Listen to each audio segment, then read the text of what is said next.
We here at Locked On Aggies told you something might happen, and it did.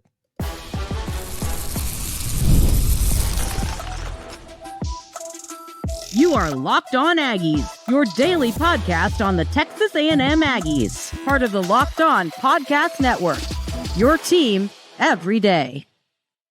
Welcome in. You are Locked On the Texas A&M Aggies. I am your host, Matt Galatzan of Texas A&M Aggies on SI. Thank you so much for making Locked On Aggies your first listen every single day. Part of the Locked On Podcast Network, your team every day. Today's episode is brought to you by Game Time. Download the Game Time app today. Create an account and use code LOCKEDONCollege for $20 off your first purchase. Harrison Reno joining me on a beautiful Monday. Harrison, we said on Friday or Saturday sometime last week, you were on the show 3 times last week, so I don't remember which one it was, but we said that if Texas A&M came out and really laid the hammer down on LSU, that it might get Brian Kelly fired. And it was kind of hard to believe. It's like, well, it'll at least get the conversation started.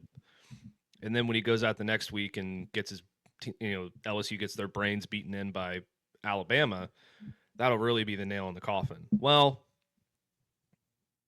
this one was so bad for them.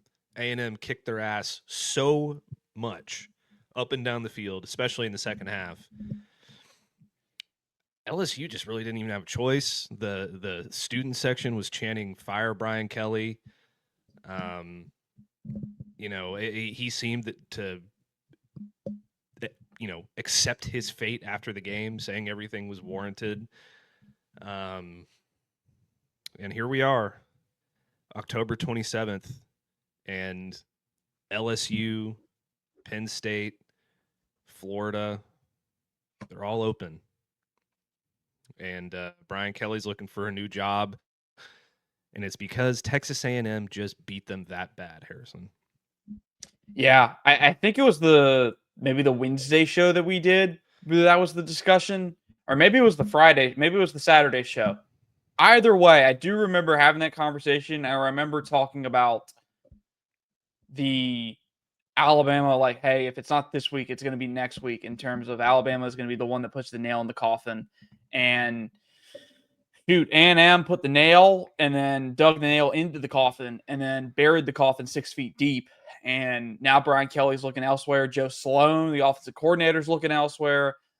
It was I don't know why, but it feels like the last 3 Sundays, it's been like, what does the NFL call it? The Monday after the Monday of the first playoff game. First playoff weekend. They have that Black Monday or something. Black Monday. It's like we got Black Sunday the last 3 weeks in a row, and I don't know if it's going to stop. I mean, so many jobs are open right now. Crazy jobs are open right now, and it seems like for the rest of the season, this is going to be the new normal. Matt, maybe not as in normal of, hey, we're going to be talking about an Aggies opponent firing their coach after losing to A&M, but we'll probably definitely be talking about somebody getting fired. And I think for the rest of the season, there's going to be at least one coach fired a weekend. And this weekend, it was Brian Kelly. It sure seemed that way. And obviously, this conversation had started for LSU well before the Texas A&M game. The loss to Ole Miss on the road in Oxford was one thing. But then to, come out and get really handled by Vanderbilt was extremely disappointing. And I think that, if you didn't make the playoff this year as Brian Kelly, you were going to be in trouble anyway. Now Texas A&M rolls into town, the vaunted Death Valley, the hardest place to play in all of America. Death Valley at night. Man, no problem. They came out and they scored a couple quick touchdowns. Credit to LSU, they got themselves back into the game at halftime. But whatever Mike Elko said at halftime, I'm not sure. But it wasn't close after that. A&M just got physical. And we're going to get more into the actual recap of the game and how Texas A&M did it in the second segment. But they just came out and made a statement. They're like, hey, we don't care where we are. We don't care who we're playing. We're just going to do us. We're going to play our brand of football, and we are going to beat them up and down the field on every single snap. And it really felt that's like what they did.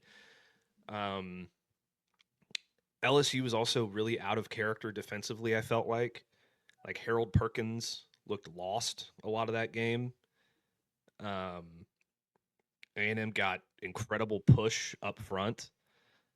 The receivers were making plays. Ruben Owens and Jamarian Morrow and Marcel Reed were all making plays. And it really just kind of makes you think, like, I mean, Texas A&M is the new definition of physicality in the SEC right now, right? And I'm sitting here, and before we hopped on the show, I saw the ESPN recap of this game, and apparently Elko talked about his message. I believe it's probably in the post game presser.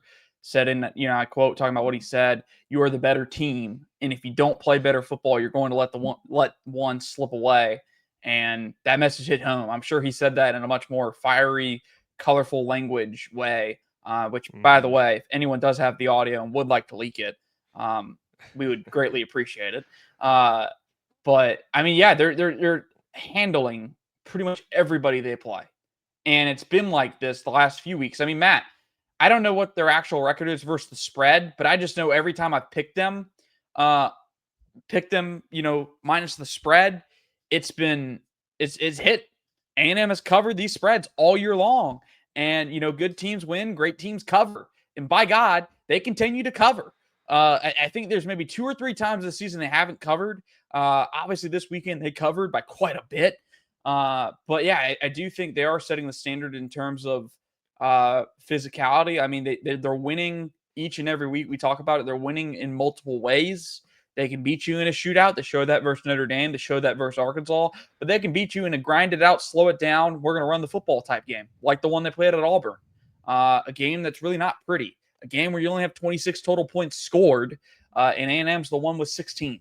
So I do think right now, in terms of the eye test, Matt, in terms of the overall record, I say you have to give A&M the nod of being the best team in the SEC. I know Bama's been hot. Bama's been on fire. I know Bama's undefeated in the SEC right now, and obviously it's Alabama. But if you take away the logos and you just look at the way they've been doing things, this Texas A&M team looks like it is running the table right now in the SEC. And that status as the number 1 team in the conference right now, in my opinion, can only be solidified next weekend or in 2 weeks when they go to Missouri. Yeah, I completely agree. I know it's crazy. I mean, we're talking about Alabama, who's been on a streak and has beaten Georgia and beat Missouri, beat whoever the hell, Tennessee, South Carolina, Vanderbilt. Tennessee. Like, they're on a good run. They've looked really good, but they've shown a little bit of vulnerabilities in terms of their run defense.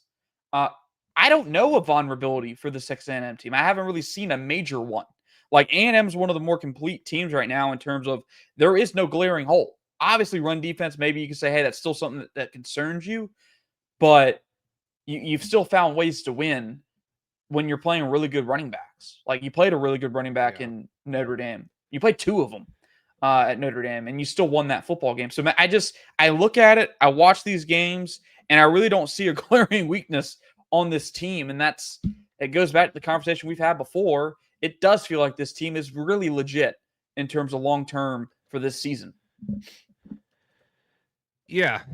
I mean, they Texas A&M, the only game that I can think of that they did not cover was Auburn. They were 6.5 point favorites in that game, and they won by 6, so they were pretty dang close. But they're 1-0 against the spread as an underdog, 2-0 against the spread against ranked opponents, 2-1 as an away team, 3-2 in conference games. This is all against the spread, obviously, because they're still undefeated. I mean, they're just dominating everyone, and it's not, it's not close. I mean, so they were 23.5 point favorites against UTSA. They won by 18. They were 35 point favorites against Utah State. They won by 22. Like, those are tough, right? But They were 6.5-point underdogs against Notre Dame. They won. They were 6.5-point favorites against Auburn. They won by 6. And they've covered every other spread except Arkansas, I guess. So, I mean,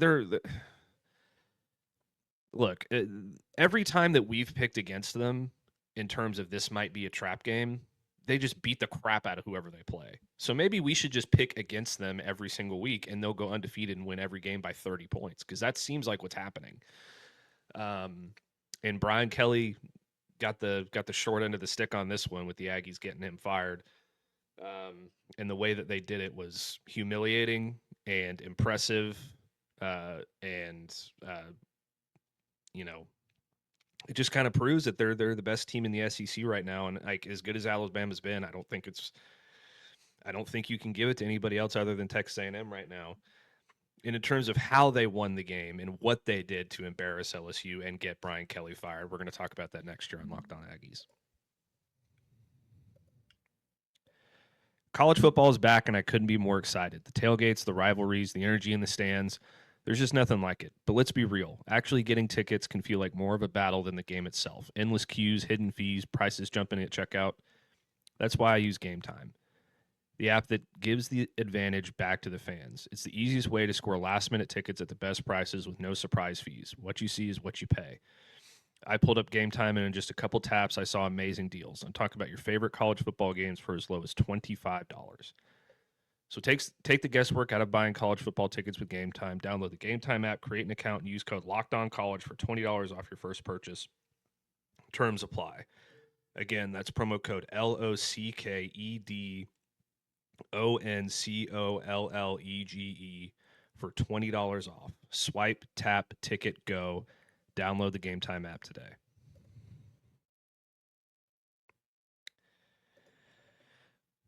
Well, this game was an absolute bludgeoning in the second half, Harrison.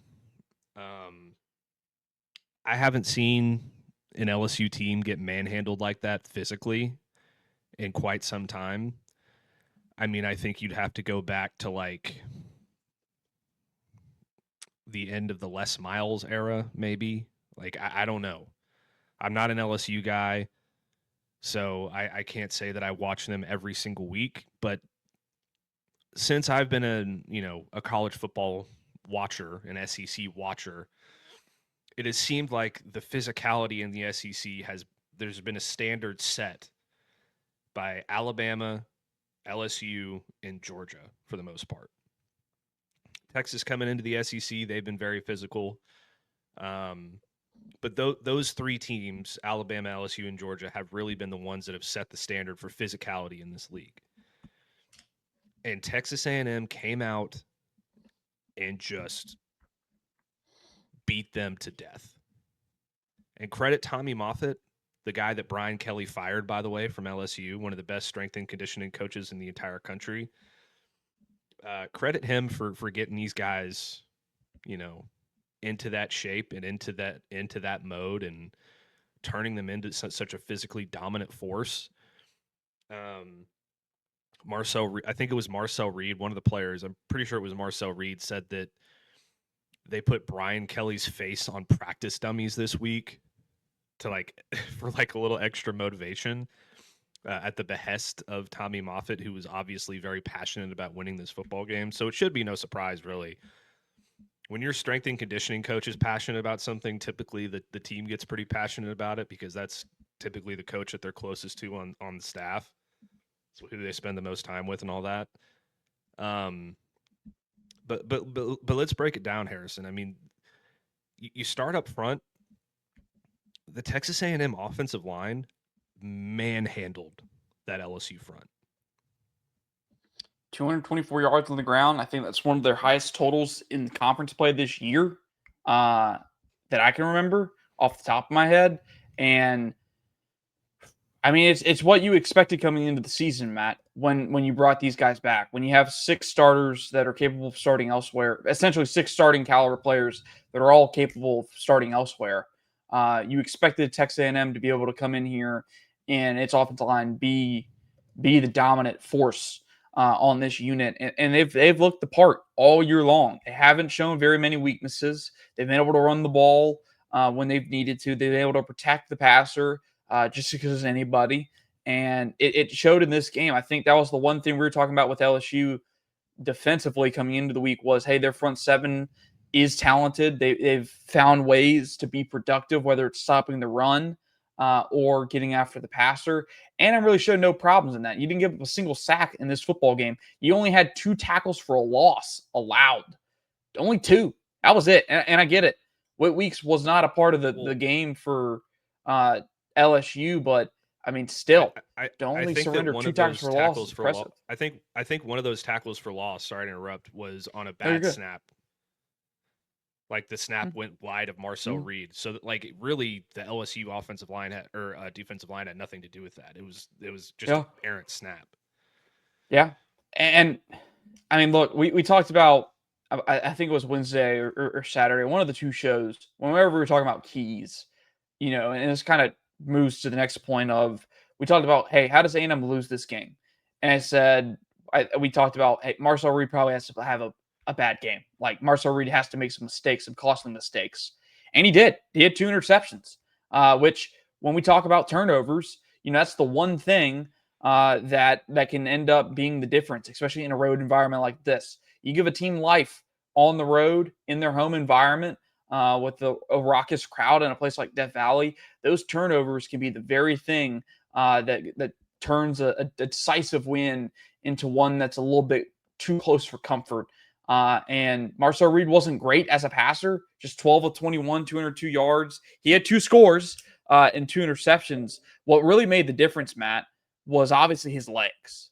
And Aggies leading rusher had 2 more touchdowns with his legs. Like this, in many ways, it kind of brings Marcel Reed's last 12 months full circle, because this was the game last year where you bench Connor Wegman, you bring in Marcel Reed, and Marcel Reed doesn't really do much through the air to hurt them. It was his legs that proved the X factor in that game last year, and it did so again on Saturday.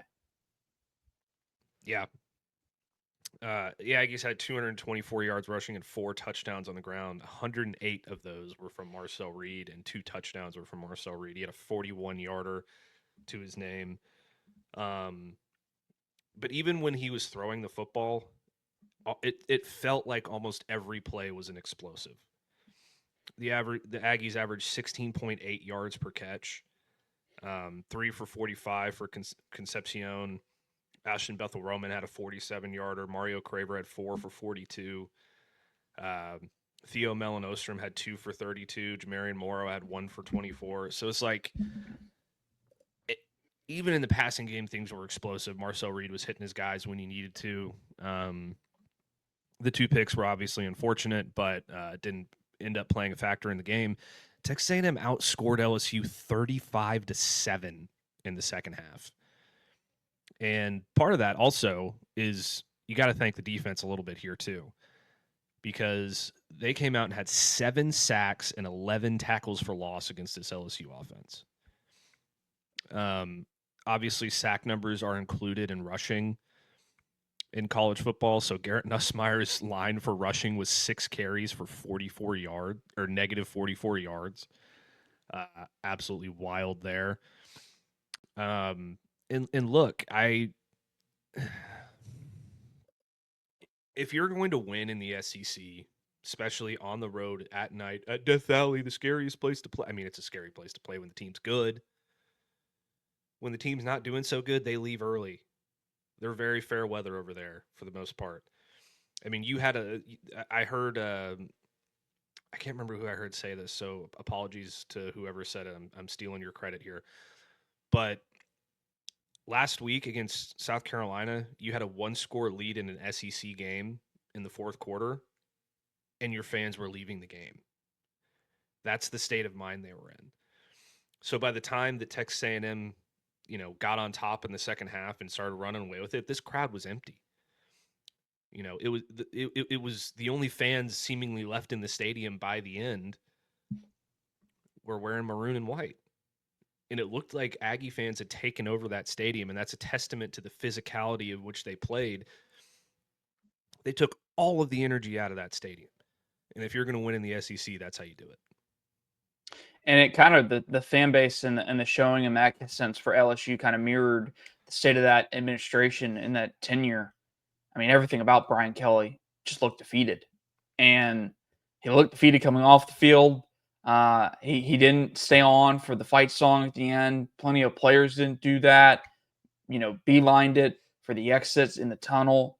Just everything about it looked defeated.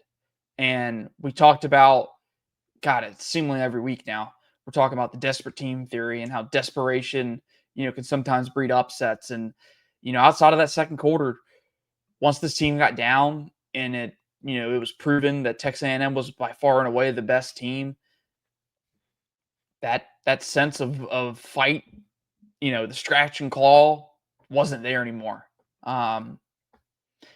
Look, anytime you're up so damn big in the fourth that the opposing team has to bench their starting quarterback because they don't want to get him hurt, I mean, that's the ultimate white flag.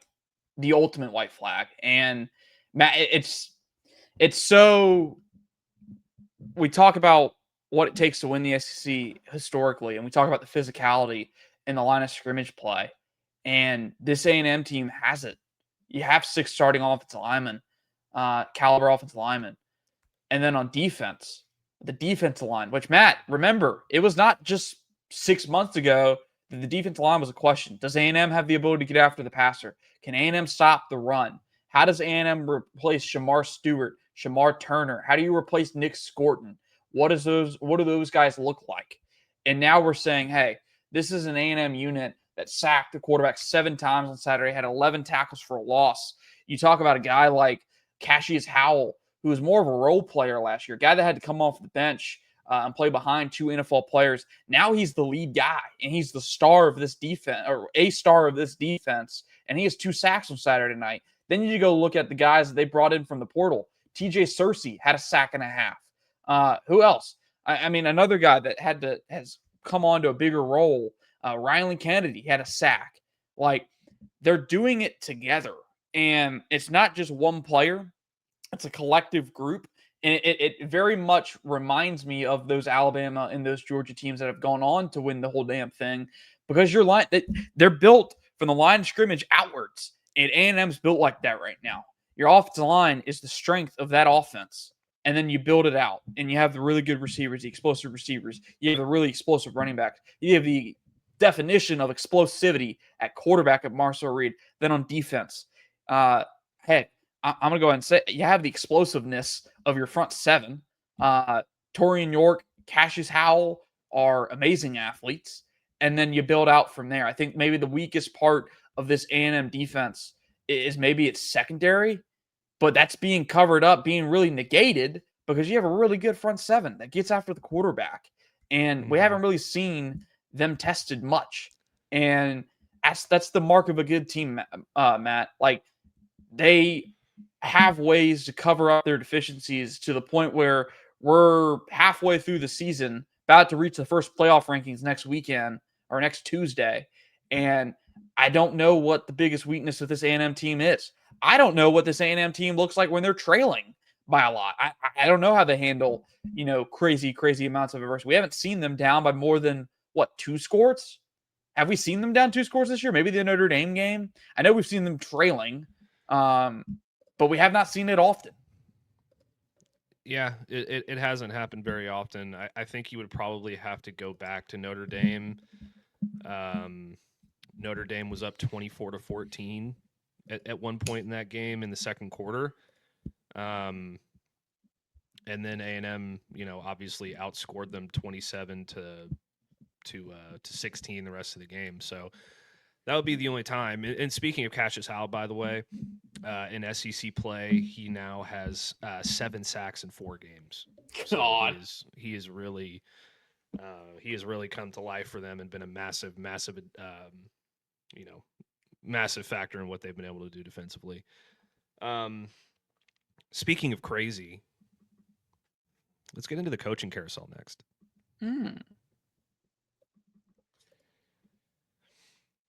The NBA is back, and there's no better place to get in on the action than FanDuel, the official sports betting partner of the NBA. Even if you miss the start of the game or want to ride a hot hand, FanDuel has live bets on everything from who will score next to the fourth quarter comebacks. Plus, you can even combine your live bets into a same game parlay for a shot at a bigger payout. It keeps every game exciting, especially when your team's making a late push. Right now, FanDuel is giving new customers $300 in bonus bets when your first $5 bet wins. So head to FanDuel.com to sign up and play your game with FanDuel, the official sports betting partner of the NBA.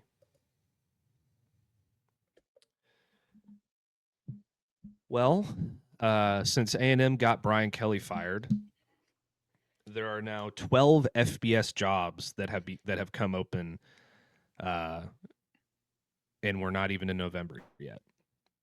That's a lot of jobs. Let's run through those jobs real quick in order of what I believe to be the best jobs to the worst jobs. LSU is number one. Then you also have Florida, Penn State, Virginia Tech, Arkansas, Oklahoma State, UCLA, Stanford, Oregon State, Colorado State, UAB, and Kent State. Let's kind of stick to the Power 5 or Power 4 jobs, but this is going to be wild because I don't think that Brian Kelly is the last coach that's going to get fired. I wouldn't be surprised if Auburn shows up in these discussions at a certain point. Florida State. Florida State is another one. Who knows? The way that they're pulling the trigger on some of these jobs and firing some of these coaches, it seems like it could happen to anyone at this point. The second that you lose a couple in a row and that your team gets knocked out of the college football playoff push, with the portal situation being what it is now and the window being in January and the early signing period being in December, it's just like it feels like anything could happen at this point. And one of the crazier rumors I've heard, by the way, is that Jimbo Fisher is a dark horse candidate for the LSU job. Like, that's hilarious to me. There's no way LSU could possibly be that stupid. If they are, then God help them. But I don't think that's a possibility. Obviously, Lane Kiffin's name is being floated around as a candidate for like half of these jobs because everybody thinks that that Lane Kiffin's going to leave Ole Miss. I know that hurts you. I personally don't think that he will. I felt really good about it on Saturday morning, and then when the LSU job came open, I was like, oh, okay, that one might be setting yourself up for heartache. Yeah, but like I don't think he was going to leave for Florida. Marcus Freeman is also a very big name for a lot of these jobs. Does he follow up Brian Kelly again? I can't imagine he would. James Franklin, I think, is a candidate for a lot of these jobs, even though he got let go at Penn State. I think people still believe he can do good things. Clark Lee is another name. Joe Brady going back to LSU is another name. Like there's a lot of crazy stuff that could happen over the next few weeks, and we don't even know what all jobs are going to be open yet. The one name that's sticking out to me, and I saw the Athletic just put him in the candidates list for LSU, but I'm a little surprised. I thought there'd be another SEC job that he'd be picked for, but it seems they're going a different direction, is Kenny Dillingham. And maybe it's because Arizona State's not having the same type of success they had last year, but I thought Kenny Dillingham would be a prime candidate for the Auburn job. And maybe it's just because the Auburn job's not open yet that we really haven't seen much mention outside of John Summerall. But, obviously Dillingham was there at Auburn for, I believe, a year or two as the OC, went over to Oregon with Dan Lanning, then got the Arizona State job. I think he's a prime candidate to probably end up somewhere else. It's going to be an interesting offseason, and it feels like you said, we're not even November, and there's all these top jobs open. It kind of somewhat feels like the offseason started early. But I want to play a game, Matt, real quick.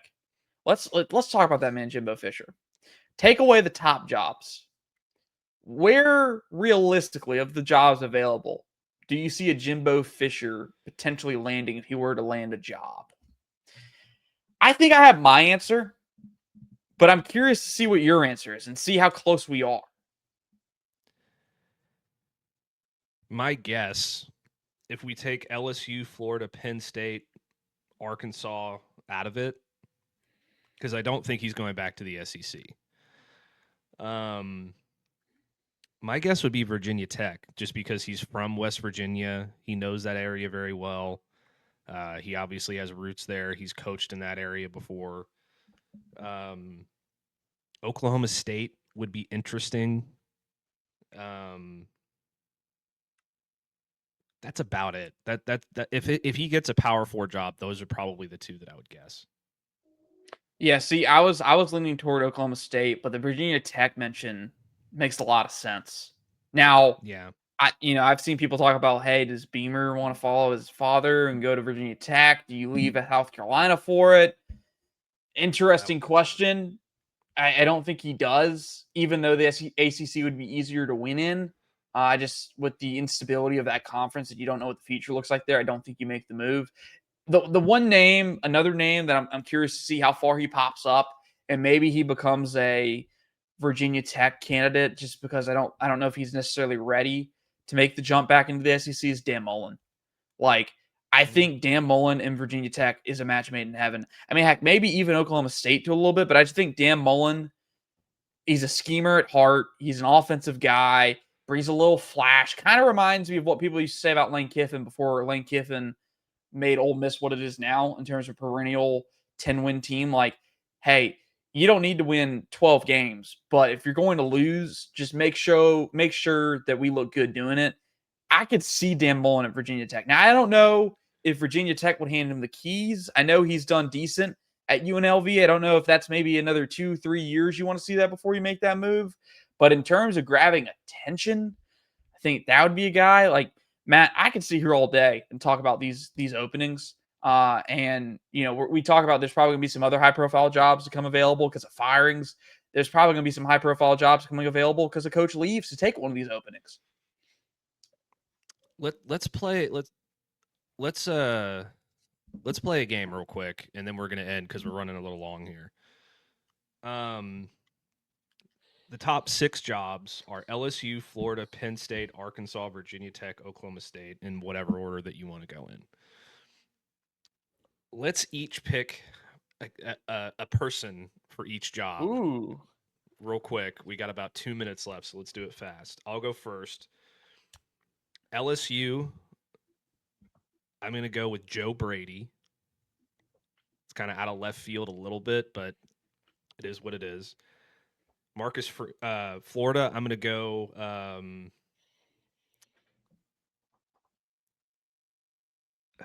this is harder than I thought.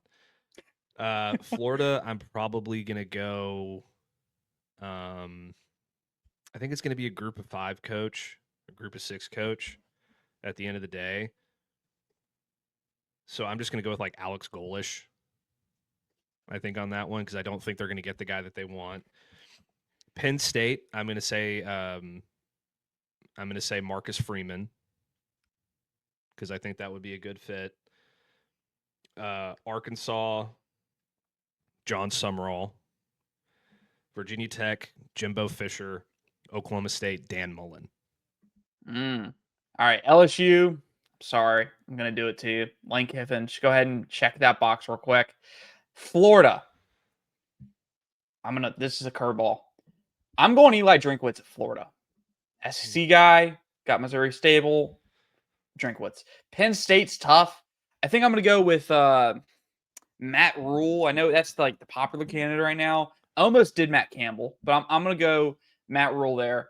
Arkansas, I got a new name for you, Matt. I'm going Will Stein.